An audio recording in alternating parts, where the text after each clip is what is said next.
Hi guys, what's up and welcome back to my dolls. I know it's been a while, I am aware, okay, I know. What can we do about it? So today we're making Peko-chan. Peko-chan is a Japanese icon from Fujika Corporation, this one apparently. And to make her, we'll be using this lame excuse of a doll. Now, these cheap plastic dolls could be found pretty much anywhere. They are very good at posing for how much they cost. They remind me of Obitsu bodies, as well as other dolls in the market, such as Nendoroid dolls. They're still not the same quality, okay? These are still trash, but you know, it reminds me of that. We're gonna start removing the hair, and I like to think of all the enemies that I had throughout my life while I do this. Peace is the key. Moving on to removing the eyes, we're gonna do this in a very easy way. We're just gonna grab a pair of pliers and poke the eyes out. You can tell she is enjoying this part. Now, this doll doesn't have an easy access on the back, so this was the only way that I could do it. We're gonna do the same with the other eye, and as you can tell, she's also enjoying that part. Now, I went ahead and I did a little digital mock-up of how I wanted her face to look. And I went ahead and I started whitening the eyes because they weren't white enough, and cutting away the mouth because I want a flat surface to sculpt the little smile. I used a box cutter and sanding paper to achieve a smooth surface. You'll see at the end that I couldn't really get that with just sanding paper alone, so I'll have to use some clay to top it all off. But hopefully at the end, it still looks good. I'm using air dry clay to sculpt the new features. These dolls are very good bases for customization. They have very minimal features, meaning that you can easily shape them away and add on the new ones that you like. In this case, I am adding some clay to the mouth to make it very smooth and some more clay to the ears to make it bigger. You'll see why in a minute. The air dry clay adhered very easily to the plastic and it didn't create any cracks. I didn't have to re-glue anything. I honestly was scared that I had to use epoxy for this, but the air dry clay worked just as fine and it's actually cheaper and less toxic, so win-win. Here I am sculpting the little smile. Instead of painting on the tongue, I decided to make it out of clay, and I'm very happy with the end result. I think it looks really cool once painted. These dolls are very good bases for customization. Let's say that you want to have another anime character that has maybe a longer tongue or another facial expression or an accessory in their mouth. I do recommend buying one of these if you are starting and you want to practice how to sculpt the mouth, the eyes, the nose, the ears. They're very good bases. Okay, so in order to achieve the roundness of Peko-chan's face, I'm gonna be adding more clay to the cheeks to have that really cutesy, chubby style, childlike appearance. So I could have used yarn, but I didn't because I wanted to achieve those little tentacle thingies that she has. I just didn't want to go the extra step of making yarn webs because they're so boring and time consuming. So I thought clay, you know, at the end of the day, she looks like a porcelain doll, and I think it looks better. Sorry, yarn lovers. I mean, Peko-chan is always represented with sculpted hair, so, it's not my fault. It is not. I then added the little pigtails. I made them slightly bigger so they could be seen from behind. Once everything is done, I set her aside to dry. And in the meantime, let's talk about Peko-chan. After the war, there were a lot of food shortages in Japan. Peko-chan became the face of the Milky candies, containing milk and sugar. This provided both calcium and diabetes. I mean, energy, obviously. She became one of Japan's most beloved icons. Apart from the sweets, she also had a huge range of products. And it still has a huge impact in Japanese culture. Her name Peko-chan comes from the word peko, which means, what the fuck? Till this day, the Milky candies are still in production and they have branched out into other products. And that was the story of Peko-chan. Have you guys enjoyed? Yes? Okay, let's go back to painting. I will be using acrylic paint. Yay! How original. I had to water down the acrylic paint and layer it by layer by layer by layer by layer. You get the point. Just keep painting till it looks good. Did you guys know that Peko-chan had a boyfriend?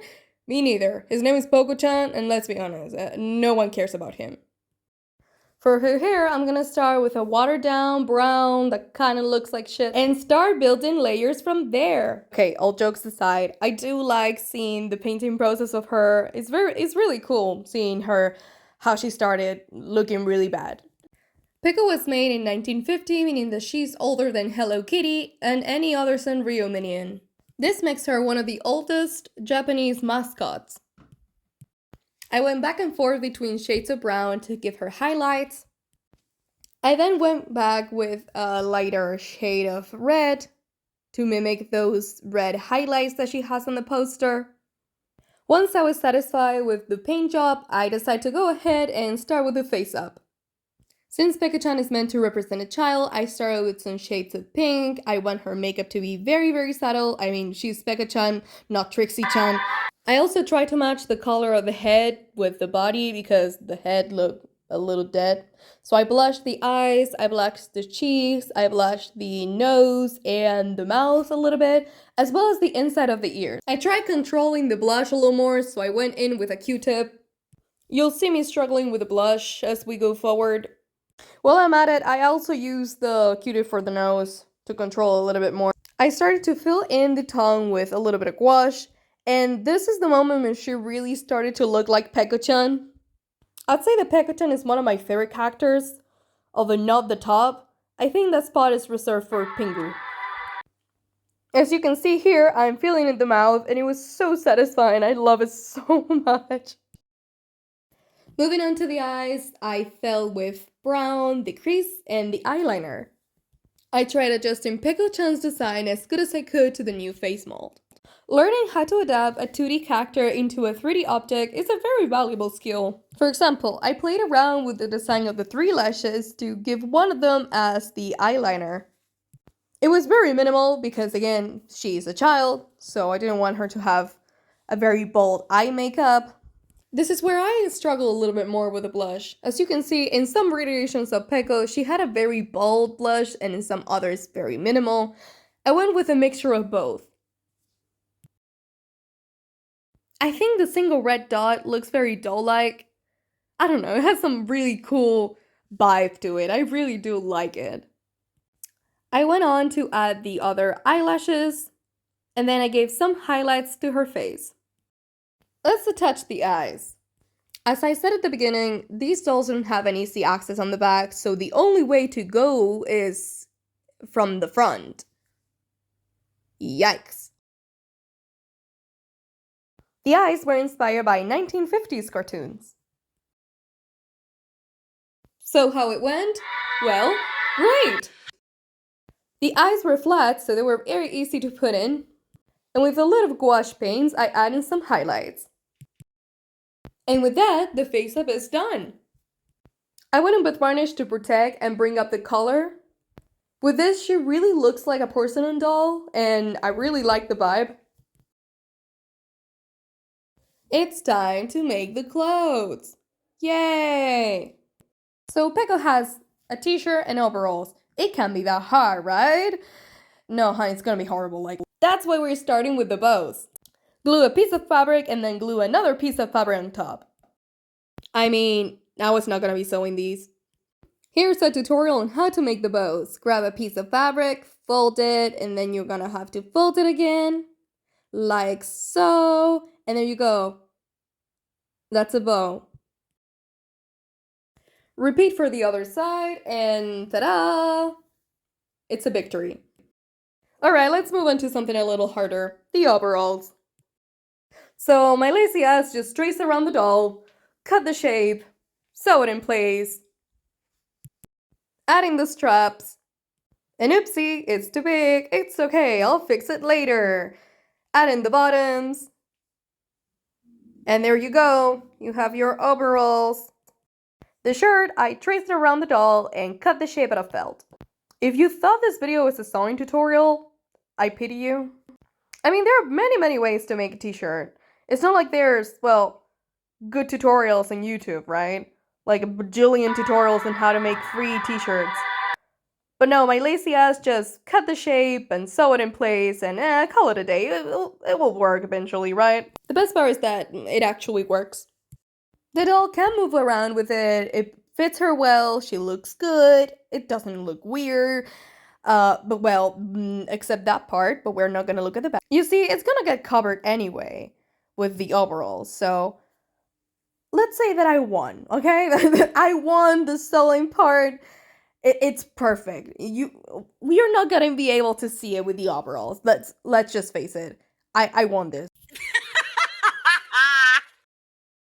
I'll be reusing the shoes that it all came with. And with that, Peko-chan is completed. I enjoyed making Peko-chan oh so much. Funny enough, I took it as a break from sculpting BJVs to make a Peko-chan doll, and I end up sculpting, painting, and making clothes. So that was a very complete episode, huh? If you want to have little dolls of your favorite characters, this is the moment to try and make your own. And if you want to see other characters in the future, let me know down below in the comments.